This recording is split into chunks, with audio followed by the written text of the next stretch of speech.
شام صاحب cantonment board انتخابات کل ہوئے، بڑے دھوم دھام سے، نتائج بڑے اہم ہیں، بڑے دلچسپ بھی ہیں، کیونکہ ہوا یہ سر کہ پی ٹی آئی کے ساتھ لاہور، پشاور، راولپنڈی، چکلالہ میں تو لگتا ہے ہاتھ ہوا ہے، البتہ گوجرانوالا اور دیگر مقامات پر پی ٹی آئی نے نشستیں حاصل کی ہیں۔ لاہور میں پاکستان تحریک انصاف اپنی سابقہ پوزیشن برقرار نہیں رکھ سکی، اور کچھ ایسا ہی پشاور میں بھی ان کے ساتھ ہوا ہے۔ مجموعی طور پر پی ٹی آئی البتہ لیڈ کر رہی ہے، 60 وارڈز میں یہ جیتے ہیں، پی ایم ایل این 59 اور آزاد 55 ہے، پیپلز پارٹی کے 17 ہیں۔ پنجاب میں نون لیگ سر فہرست رہی ہے سر، 113 میں سے 51 پر یہ کامیاب ہوئی، تحریک انصاف کی 28 سیٹیں اور 32 آزاد امیدوار فاتح ہوئے ہیں۔ سندھ میں پیپلز پارٹی اور پی ٹی آئی کا میچ برابر رہا ہے، 14 سیٹوں پر، ایم کیو ایم 10 اور جماعت اسلامی 5 اور نون لیگ کی سندھ سے 3 سیٹیں نکلی ہیں۔ کے پی کے میں 16 نشستوں پر تحریک انصاف کامیاب ہوئی، نون لیگ 5 پر، پیپلز پارٹی 3 پر، 11 آزاد امیدوار، بلوچستان میں 5 آزاد، پی ٹی اے اور باپ کے 2 امیدوار کامیاب ہوئے ہیں سر۔ تو 2015 میں سر لاہور سے پی ٹی اے کے پاس 5 تھیں، تو 5 برس بعد وہ کم ہو گئی۔ دیکھیے پہلی بات تو یہ ہے کہ یہ جو کنٹونمنٹس ہیں، جو چھونی کے علاقے ہیں، ان کے بلدیاتی ادارے ہیں نا، ان کا الیکشن تھا۔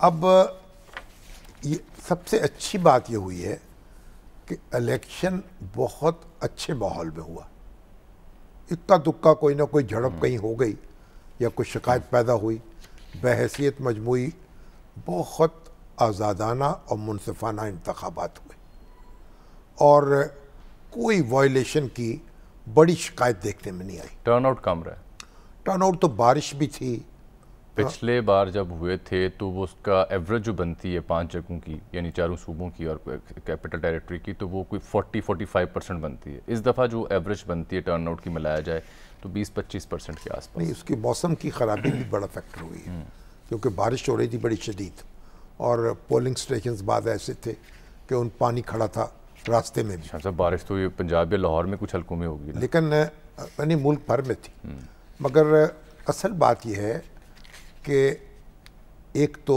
پیپلز پارٹی نے کراچی میں پیش رفت کی ہے، یعنی 11 نشستیں جیتی ہیں۔ جی، کراچی سے تو انہوں نے ملیر سے بھی نشستیں پی ٹی آئی کے مقابلے میں، پی ٹی آئی جتنی پی ٹی آئی نے نشستیں جیتی ہیں اتنی انہوں نے جیتی، اور ایم کے ایم اس کے بعد آئی ہے۔ کوئی جماعت اسلامی نے بھی چند نشستیں حاصل کی ہیں۔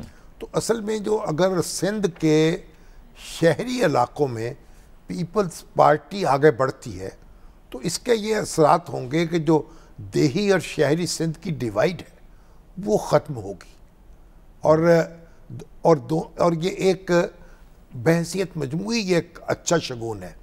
لیکن بنیادی بات یہ ہے کہ پی ٹی آئی جو ہے خیبر پختونخوا میں اس کا ہولڈ برقرار ہے۔ تو پشاور میں کیا ہوا پھر؟ نہیں، پشاور میں نشست ہاری ہے، لیکن بحیثیت مجموعی ہے، اور اسی طریقے سے پنجاب جو ہے وہ مسلم لیگ نون کا گڑھ ہے، اور وہ مسلم لیگ نون کی پوزیشن وہاں یعنی متاثر نہیں ہوئی۔ اور سندھ میں جو یعنی ڈویژن ہوئی ہے تو اربن ایریاز کی بات ہے۔ سندھ میں تو مجموعی طور پر پیپلز پارٹی اور پی ٹی آئی جو ہے نا 14 اور پھر ایم کیو ایم 10، پھر ایم کیو ایم، پھر جماعت اسلامی نے بھی 5 اور نون لیگ کی 3، نون لیگ کی 3۔ مطلب یہ اس طرح بلوچستان ہے، نہیں وہاں پہ تو سر آزاد ہیں لیڈ میں ہمیشہ کی طرح، باپ ہے، ہاں جی، اور پی ٹی اے اور بی اے پی جو ہے وہ 2 یعنی جو بھی سیاست ہو رہی صوبوں میں وہ اسی کی ریفلیکشن ہے۔ تو مسلم لیگ نون کے لیے اطمینان کی بات یہ ہے کہ اس کی جو گرفت ہے اپنے ووٹرز پر وہ جو کی توں ہے، اگرچہ کہ گجرانوالا میں اس سے سیٹ بیک ہوا جی، وہاں 6 نشستیں جیتی ہے وارڈز میں پی ٹی آئی جیتی، اور پی ٹی آئی جو ہے اس کے لیے اچھی خبر یہ ہے کہ اس نے ملک بھر سے نشستیں حاصل کی، کسی ایک صوبے کی بجائے، یعنی سندھ میں بھی، پنجاب میں بھی، خیبر پختونخوا میں بھی، اور بلوچستان۔ دیکھیے بات یہ، بنیادی بات یہ ہے کہ کسی کے پاس ویٹو نہیں ہے، ایک برابر کی طاقت ہے۔ صحیح، پیپلز، یہ مسلم لیگ نون،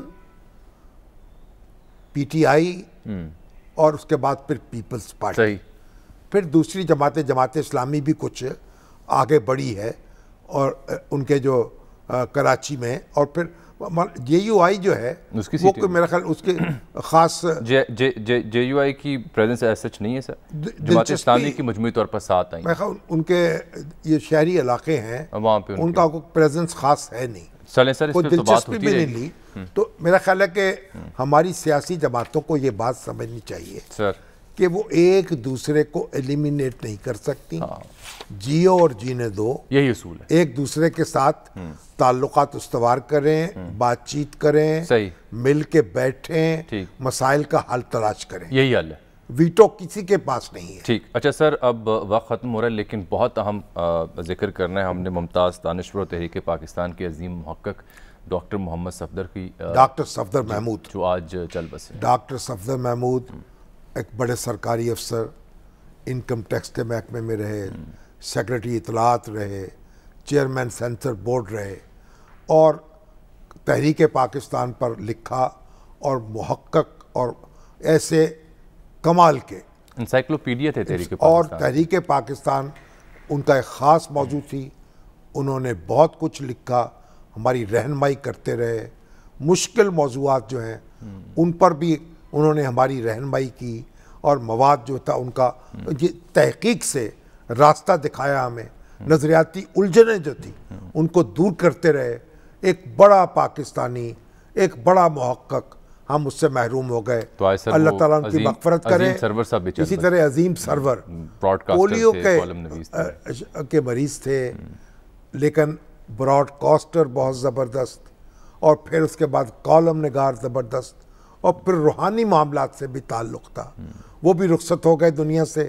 اللہ تعالیٰ ان کی مغفرت بھی فرمائے. صفدر صاحب کا بھی روحانی دنیا سے بڑا گہرا تھا. اور ڈاکٹر صفدر محمود صاحب، وہ بھی اپنی ایک عالم روحانی دنیا جو تھی اور روحانی بزرگوں سے بڑا تعلق تھا.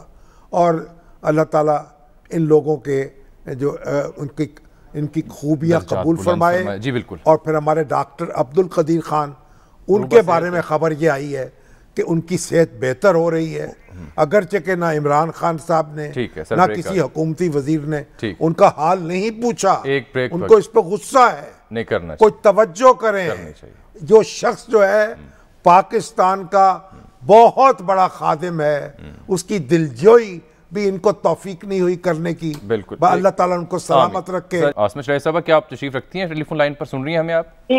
جی بالکل. بہت شکریہ آپ کے وقت ہے. چونکہ میں نے 3 احتجاج جن کا ذکر کیا تھا. ایک تو گیلری کا، تو اسپیکر صاحب نے خود اپنا موقف دے دیا. دوسرا پارلیمان کے اندر تھا اپوزیشن کا، اور تیسرا باہر جہاں آپ سب لوگ تشریف رکھتے تھے. جہاں باہر تو عاصمہ شرازی صاحبہ ماشاءاللہ پورے شان و شوقت سے وہاں موجود تمام وہاں پہ جو سینئر صحافی تھے اور یہ صحافی تھے موجود. اور وہاں لگتا ہے کہ آل پارٹیز کانفرنس ہو گئی آج تو پارلیمنٹ کے باہر. کیوں جی؟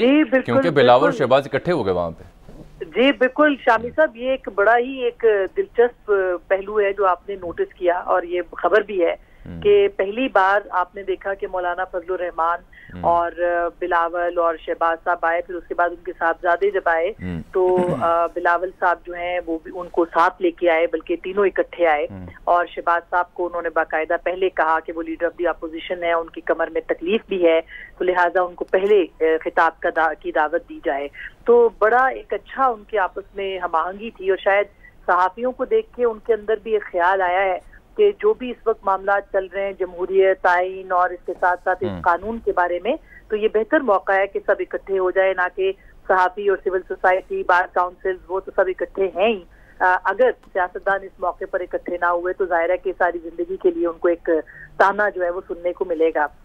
تو یہ ایک جو احتجاج تھا جو کہ کل شام 4 بجے سے شروع ہوا، واک بھی تھی اس کے اندر، وہ پارلیمنٹ کے سامنے دھرنا بھی ہوا. تمام رات پاکستان بھر سے جو تنظیمیں تھیں وہ وہاں پہ موجود بھی رہیں اور اپنا احتجاج بھی ریکارڈ کرتے رہے. اور میرا خیال ہے آپ نے خود بھی آبزرو کیا ہوگا کہ بہت سکسیسفل یہ احتجاج تھا. اس میں امینڈا کے جو ڈائریکٹر نیوز کی ایسوسی ایشن ہے وہ بھی یہاں پہ کراچی سے بھی خاص کر کے لوگ آئے اور پاکستان بھر سے لوگ آئے. پھر صحافتی تام یہ چنتخب نہیں تھی، یہ سب منتخب تنظیمیں تھیں جو کہ آج یہاں پہ صحافیوں کی موجود تھیں.